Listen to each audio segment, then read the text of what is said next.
Thanks, guys. Welcome to DITV's latest segment, Know Your Candidate. This week I met with Nate Boulton, a Democrat from Des Moines who has big plans for Iowa.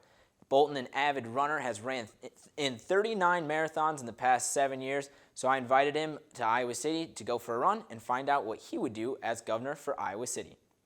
Minimum wage, obviously a big issue for college students.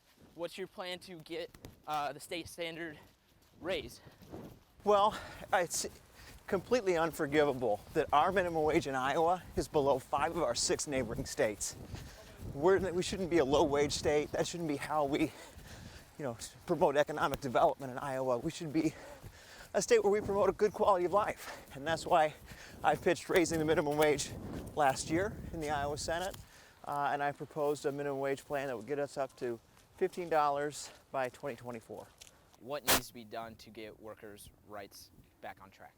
All right, yeah, well, one of the things that I've done is I've introduced legislation that would actually not only restore the rights that were lost for those answering the sacred call of public service, but actually start getting us back to expanding the scope of those bargaining rights. So firefighters can talk about protective equipment, so we can have teachers talk about class sizes, corrections officers talking about inmate ratios. Those types of things are critical to how those jobs are done, and oftentimes maintaining safety in how those jobs are done.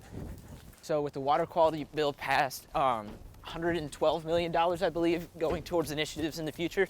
What kind of initiatives do you think we need in the state of Iowa to kind of build back that water quality?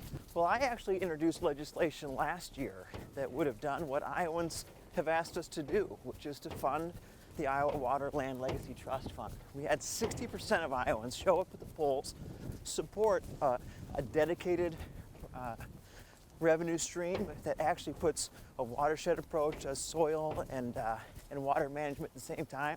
I think Iowans were looking for something like that rather than a short-term fix. Okay, and then one last question. Yeah. Why should the Iowa City area vote for Nate Boulton?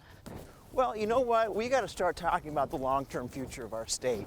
And as we look at that, we see right now planning for the next 20 months, not the next 20 years.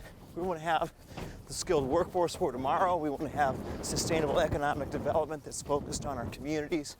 We want to have quality schools. So that's why I'm in the race, and that's why I'd love to have support from people here in my hometown area of Eastern Iowa. That's all I have for you. Tune in next time to take a look at Governor Kim Reynolds' campaign. Guys, back to you.